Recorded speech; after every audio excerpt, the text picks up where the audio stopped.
I have the conversation with her that he had done something and he felt terrible and he wanted her forgiveness. My point of view, it's so damaging is because it's so complicated. They said Tommy Lee Jones was unshakable, a legend, the kind of man who never blinked, on screen or off. But every legend hides a shadow. There isn't just one feeling. It's always connected to danger, shame, and loss. Well, kind of the loss of self. What on earth was I thinking? And when Sally Field revealed why actors refused to work with him, the myth cracked wide open. The funny thing about legends is that the stories defining them rarely come from the lines they deliver on screen. Before we uncover what really happened, let's take a closer look at the man Hollywood both admired and feared, Tommy Lee Jones. Who exactly was Tommy Lee Jones, and why did his presence alone make people uneasy? The Hollywood icon. Tommy Lee Jones was never a man who was built for small moments. He carried an intensity that followed him from the small town of San Saba, Texas, to the biggest stages in Hollywood. Born in 1946 to a father who worked in the oil fields and a mother who ran a beauty shop, Jones grew up with a sense of grit that never left him. Even as a boy, he had a type of look that could make a room go silent without saying a word. This quiet strength would later become his trademark, and only a few actors could match his kind of vibe. At Harvard, he studied English and played football, sharing a dorm with Al Gore, an American former politician, businessman, and environmentalist who served as the 45th Vice President of the United States from 1993 to 2001 under President Bill Clinton. Yet it wasn't politics or sports that captured his attention. It was the stage. He acted in college plays and found something there that made sense to him, something raw and demanding. After graduating, he moved to New York City with nothing more than determination, and in 1969, he made his Broadway debut, and from that point on, there was no turning back. Through the 1970s, Jones worked his way through soap operas and supporting roles, slowly building a name. He didn't rise through charm or luck. He did it through sheer force of will. Every part he took was important, and every look meant something. There was no fluff or wasted motion. Even in small roles, people remembered him. He wasn't the type you forgot once you'd seen him work. By the early 1990s, Tommy Lee Jones had become something of a Hollywood storm. He had become unpredictable, powerful, and impossible to ignore. His role in JFK earned him an Oscar nomination, but it was The Fugitive that turned him into a household name. Playing U.S. Marshal Samuel Gerard, Jones didn't need theatrics to command attention. A single word from him could shift the entire tone of a scene. When he won the Academy Award for that role, it wasn't a surprise. It felt inevitable. From there, his career read like a map of American cinema. No Country for Old Men, Men in Black, Lincoln, Coal Miner's Daughter. Each performance felt different, yet marked by the same precision. He also directed The Three Burials of Melquiades Estrada, showing a side of him many didn't expect. However, beneath that tough exterior was a storyteller who understood humanity, loss, and loyalty. His films proved that his intensity wasn't just about anger or control. It came from a place of depth. Still, those who worked with him often described him as serious to the core. He didn't waste words, and he didn't condone carelessness. In interviews, he could come across as guarded or impatient, often giving short answers that revealed little. For some, that was intimidating, and for others, it was part of what made him fascinating. He was known for his precision, every movement, every pause, carefully measured. It's no wonder his screen presence felt almost electric. Yet behind all that brilliance, there were rumors swirling around. Crew members spoke of high expectations, and co-stars mentioned tension, long silences, and the pressure of working beside someone who didn't easily let his guard down. Stories that made it seem like there's friction, though never with full detail. In Hollywood, reputations form quickly, and Jones earned one as a man who didn't bend easily. Whether that made him difficult or simply dedicated depended on who you asked, and that is the strange contrast with Tommy Lee Jones. On screen, he's celebrated as a force of nature, an actor who elevates every scene. Off-screen, stories of strain and distance follow him quietly, never fully explained. It's the same controlled fire that makes his performances unforgettable, that might have made him hard to stand beside when the cameras weren't rolling. Even now, much of the truth remains locked behind closed doors, whispered only by those who were there. Among those voices, one stands apart: Sally Field. She worked beside him when few dared to, and later spoke with a rare honesty that Hollywood seldom forgives. What she revealed wasn't rumor or gossip. It was the raw truth of someone who had lived it. And when Sally Field finally broke her silence, the industry listened. But before her words shook Hollywood, who exactly is Sally Field? Sally Field's career and persona. Sally Field's story begins far from the Hollywood spotlight, in Pasadena, California, where she was born in 1946. Her mother, Margaret, was an actress, and her father sold equipment for the military. After her parents divorced, her mother remarried a well-known stuntman, Jock Mahoney. It became a decision that would leave deep emotional marks on Sally's life. Even before she found fame, she had already learned that survival often depends on how well you hide your pain. In school, Sally found her safe place in performing. At Birmingham High in Van Nuys, she joined the drama club and a cheerleading squad. She was only a teenager searching for joy in a world that often felt unpredictable. After graduation, she took part in a summer acting workshop at Columbia Studios. Now, this is exactly where her life took a sharp turn. A casting agent spotted her and invited her to audition for Gidget, a TV series about a fun-loving teenage surfer. Out of 75 young women, she got the part. At just 17, Sally became the face of a generation's sunshine. Gidget ran for only one season, but it made Sally Field a familiar name across America. Soon after, she took on another wholesome role as Sister Bertrille in The Flying Nun. For 3 years, viewers adored the tiny nun who could fly, and Sally seemed to fit the part perfectly. Yet inside, she felt boxed in. She wanted to be taken seriously, to do work that challenged her, rather than confining her to cheerful stereotypes. She was quietly planning her escape from the kind of fame that could trap her forever. Her chance came in the 1970s. Sally began turning down roles that didn't push her forward, and instead pursued the works that showed her depth.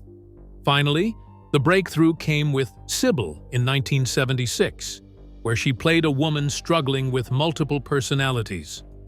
It was an emotionally draining role that demanded everything from her. The performance won her an Emmy and, more importantly, respect. Hollywood began to see her differently. Sally Field was no longer the flying nun. She was a commanding actress with something powerful to say. This transformation reached its peak with Norma Ray in 1979. In the film, she portrayed a mill worker who becomes a union activist, fighting for dignity and fair treatment. The role mirrored Sally's own defiance against being boxed in. She won the Academy Award for Best Actress, holding her trophy with trembling hands and a kind of disbelief. A few years later, Places in the Heart earned her a second Oscar, confirming what everyone now knew. Sally Field wasn't just talented, she was one of the finest performers of her generation. Even after that, she refused to settle for lesser roles. She appeared in Absence of Malice, Steel Magnolias, Mrs. Doubtfire, and Forrest Gump, always managing to bring sincerity to every character she touched. Whether she was playing a grieving mother or a tough small-town woman, her performances felt authentic because they were drawn from real emotion. But what truly set Sally apart wasn't only her acting, it was her honesty. She became known for speaking her truth, even when it risked her reputation. In her memoir, In Pieces, she revealed painful secrets she had kept hidden for decades. She wrote about being abused by her stepfather, about the fear and confusion she carried as a young girl, and about the long silence she kept as her career blossomed. She also shared the story of her refusal to keep a baby at 17 and her complicated relationships with powerful men in the industry. The book shocked many who had seen her as Hollywood's symbol of grace and warmth. Yet, for others, it deepened their respect. Sally Field wasn't acting anymore. She was reclaiming her voice. Every revelation made her more human and more courageous. It also showed the kind of woman she had always been, one who tells the truth, no matter the cost. Over the decades, she collected countless honors. Sally Field has 2 Oscars, multiple Emmys, Golden Globes, and the admiration of her peers. Still, she never acted like someone chasing fame. She balanced her warmth with a quiet steeliness that came from surviving what most people never could. When she speaks, there's no pretense. She doesn't soften her words or hide behind polite answers. She tells things as they are, whether they make others uncomfortable or not. And that's what makes her opinion so powerful in the story ahead. When Sally Field talks about her experiences, people listen, not because she's trying to stir drama, but because she's earned the right to be believed. So when she once admitted there was one actor she'd never work with again, the world was in awe. Every great actor carries stories the audience never gets to see. For Sally Field, one of those stories involved Tommy Lee Jones. And when she decided to speak about it, her words reshaped how many saw him. The question is, what really happened between Sally Field and Tommy Lee Jones? Sally Field's revealed reasons.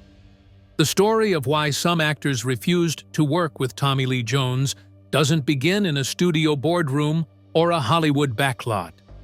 It begins on the open highways of a small 1981 drama that few people remember today, a movie called Back Roads. What happened on that set would plant the seed of a professional divide that lingered for years. And for Sally Field, it was more than a bad experience. It was a lesson on how personality and performance can collide in the most uncomfortable ways. Back Roads was supposed to be a film about broken people trying to put their lives back together. Sally Field played Amy Post, a woman who'd hit rock bottom, working as a low-paid prostitute in Mobile, Alabama, and desperate for a way out. Tommy Lee Jones played Elmore Pratt, a former boxer who was out of money and out of luck. Their paths crossed in a moment of desperation, and an impulsive act forced them to run together. What followed was a cross-country road trip filled with arguments, tension, and quiet heartbreak, as 2 flawed people tried to find some kind of redemption. You see, this movie had all the proper spice to be a hit. It had strong actors, an emotional story, and a respected director at the helm. However, when it premiered, Back Roads landed with a thud. Critics said it lacked coherence, and audiences seemed unsure what to make of it. Also, the film barely made any profit. It earned around $11 million on a modest budget and faded quickly from theaters. To most people, it was simply another forgotten movie from the early 80s. To Sally Field, though, it marked a turning point that she would later talk about with striking honesty. Years later, when she reflected on her long career, Field mentioned that Back Roads was one of the hardest experiences of her professional life. The reason wasn't the story or the script, it was the person she shared the screen with. She hinted that the atmosphere on set had become so uncomfortable that it changed how she saw collaboration forever. Those comments opened a quiet but lingering question across Hollywood. What really happened between Sally Field and Tommy Lee Jones? Director Martin Ritt, a man known for handling strong personalities, was among the first to acknowledge that something had gone wrong.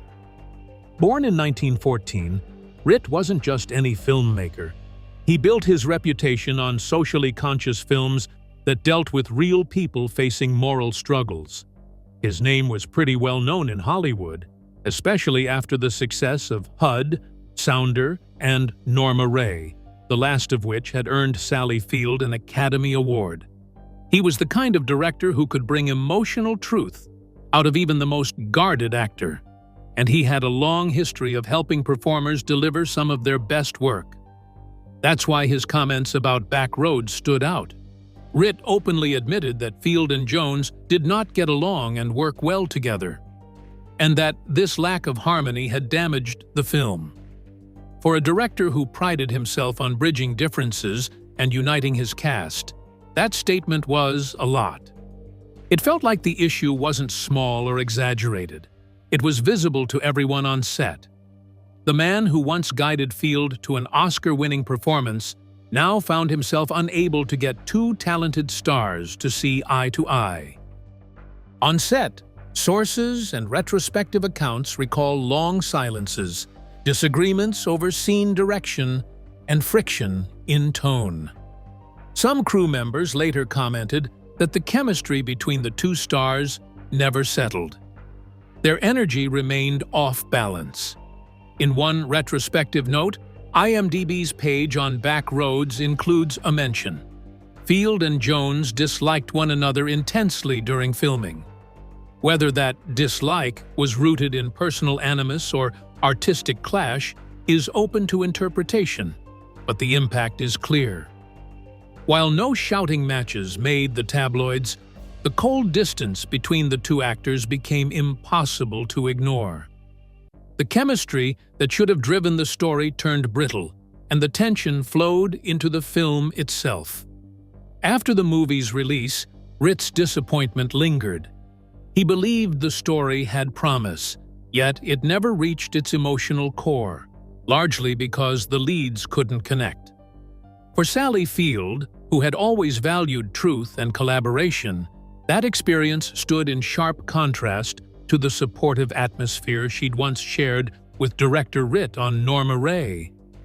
The man who had helped her find one of her most iconic roles was now watching her struggle in a creative partnership that seemed doomed from the start.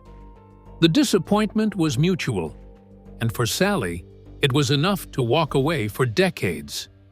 Typically, one would think that the relationship between these two actors would evolve over time. But it didn't.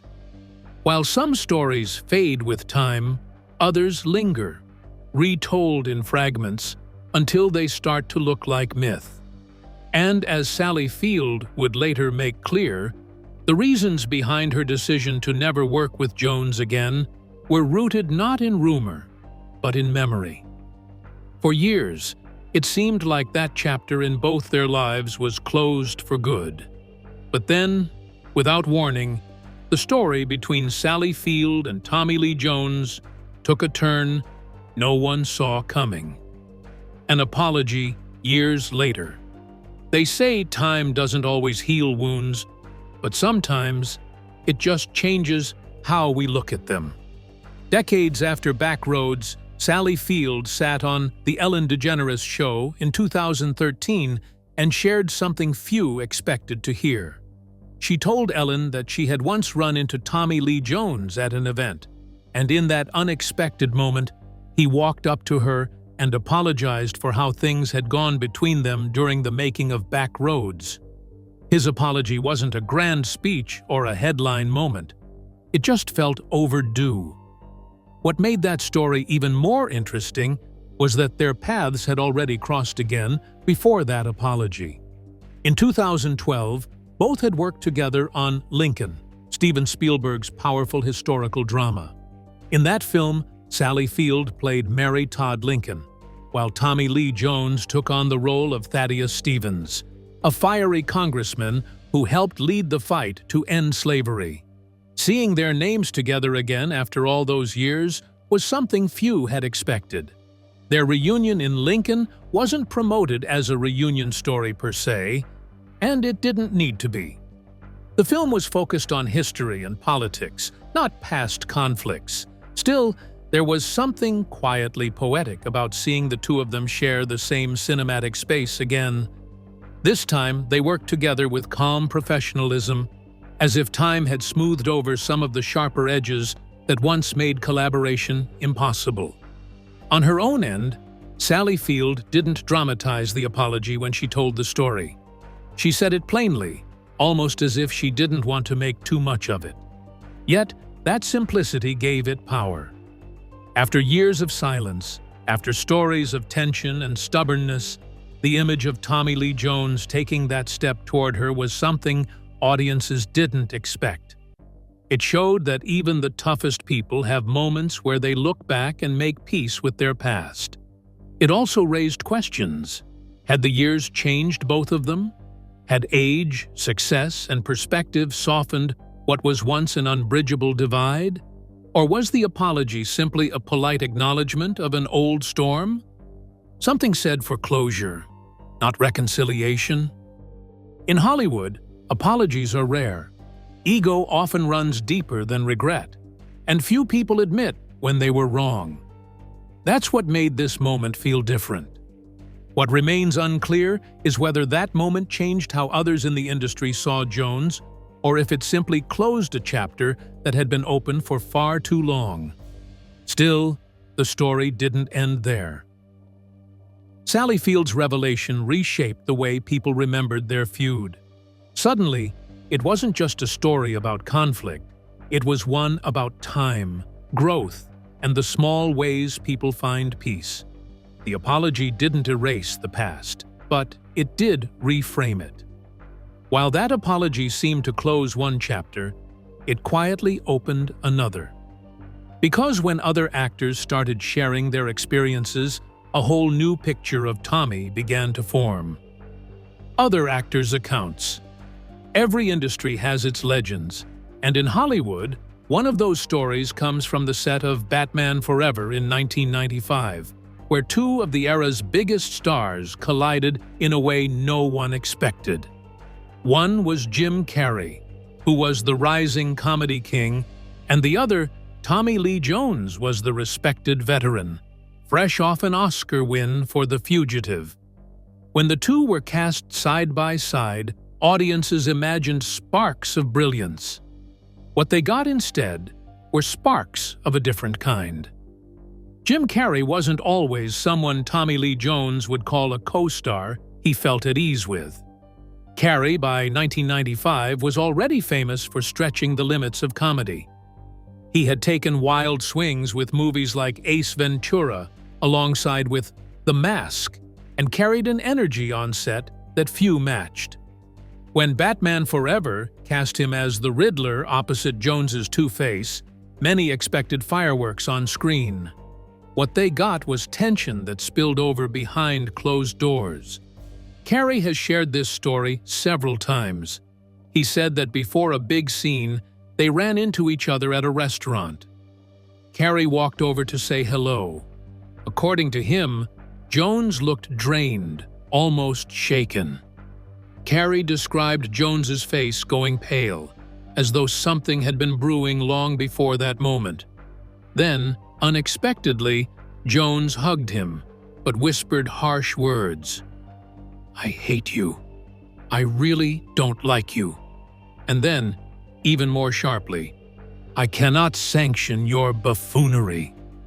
That personal insult stung not just because of its content, but because it was delivered in that intimate, hushed moment. Carrey believes that Jones's behavior was rooted in what was happening in the films they had released around the same time.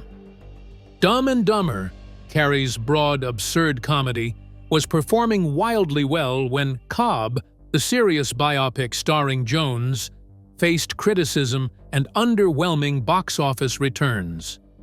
Carrey has said the timing may have played a major role, and Jones must have felt threatened not by solely Carrey's acting skill, but by Carrey's box office draw. Director Joel Schumacher, in later remarks, confirmed that there was discomfort on set.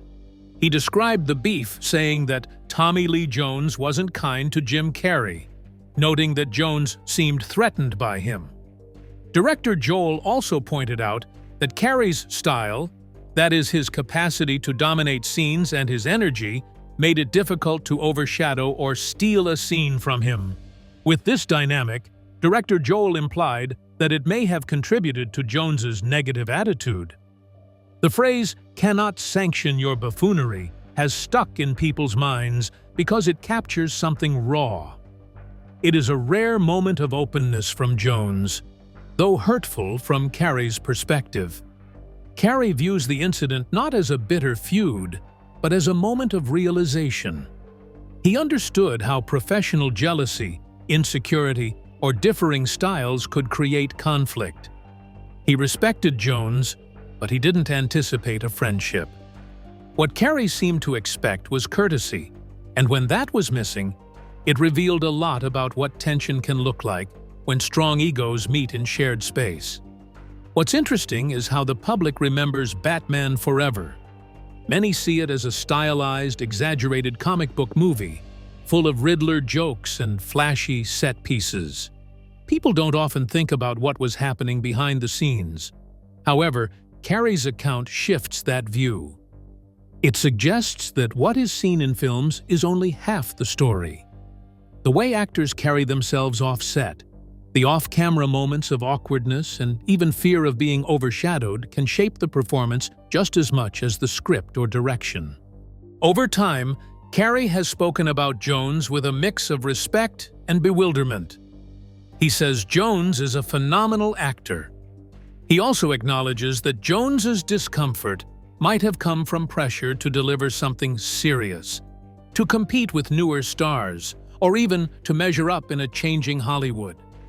Still, what's fascinating about their feud is how openly Carrey speaks about it, never in bitterness, but almost as a study of human behavior. It ends in reflection, in an understanding that success breeds comparison and that high stakes often bring hidden pain. When an older actor with serious dramatic chops feels challenged by a younger actor who makes people laugh and fills theaters, the tension that follows is more than personality. It becomes a clash of careers, reputations, and the fear of irrelevance. For Jones, who rarely speaks publicly about his personal feelings, the silence that followed only deepened the mystery. He never publicly commented on Carrey's version of events, nor did he attempt to deny it. In Hollywood, silence can mean a lot of things: indifference, pride, or quiet agreement. Whatever the truth, the story became part of Jones's legacy. It shows that his serious approach to craft didn't always mix well with the unpredictable energy of others. Carrey might have been one of the few ones bold enough to talk about it openly, but he wasn't alone. Other actors who worked with Tommy Lee Jones have also talked about similar experiences, each one adding a new layer to his reputation. Tommy's tension? When you talk to people who've worked with Tommy Lee Jones, one thing people talk about is his presence, and actor Josh Brolin, who starred alongside Jones in No Country for Old Men, once described that presence in an amusing way. Josh Brolin doesn't speak carelessly when he talks about working with Tommy Lee Jones. There's a kind of measured respect in his voice. During interviews and in a behind-the-scenes video Brolin directed, when he recalled their time filming No Country for Old Men, he and Javier Bardem spoke about something they jokingly called Tommy's tension. It wasn't said cruelly, more like an inside joke between castmates who had learned to read the room whenever Jones walked on set. The energy would shift. Conversations would quiet down. People straightened up a little. And when Jones left, that thick sense of seriousness lifted as quickly as it had arrived. It's easy to mistake that kind of atmosphere for arrogance or anger, but those who know Jones's way of working often describe it as focus, an intensity rooted in the deep respect he has for the craft. Brolin later admitted that Jones wasn't the kind of actor who liked to make small talk between takes or engage in idle banter. He preferred to stay locked in the mindset of his character, Sheriff Ed Tom Bell, a man weighed down by the moral decay he saw in the world around him. Brolin once mentioned that even though they didn't have much screen time together, Jones's energy still managed to shape the tone of the entire production. In fact, the entire cast had only one shared dinner after the first day of shooting. Beyond that, there was just little personal connection. Still, Brolin never dismissed what Jones brought to the table. He went out of his way to highlight how valuable that intensity was to the film. He called it authenticity. To him, Jones wasn't pretending to be Sheriff Bell, he was Sheriff Bell. The stillness, the emotional restraint, even the occasional silence on set, all contributed to the realism that made No Country for Old Men feel so raw and haunting.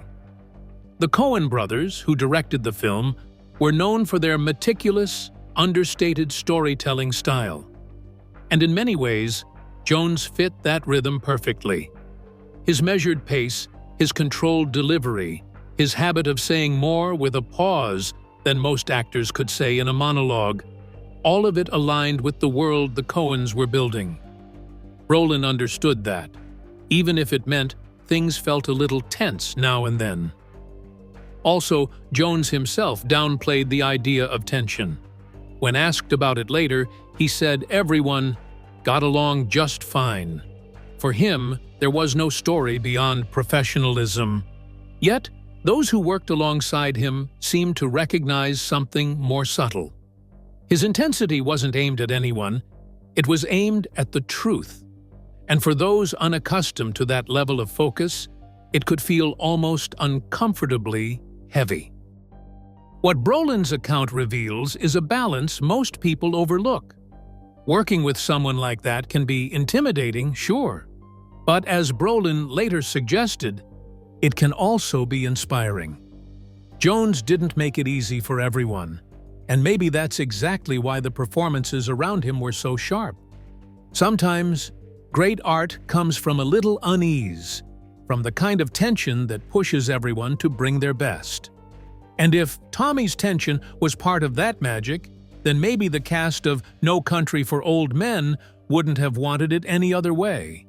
Perhaps the mystery isn't on screen at all, but in the man himself. Is Tommy Lee Jones a misunderstood genius, or has Hollywood spent decades protecting a secret it can't afford to reveal? Let us know what you think in the comments below, and don't forget to like, subscribe, and share. To enjoy more content like this, click on the next video on your screen.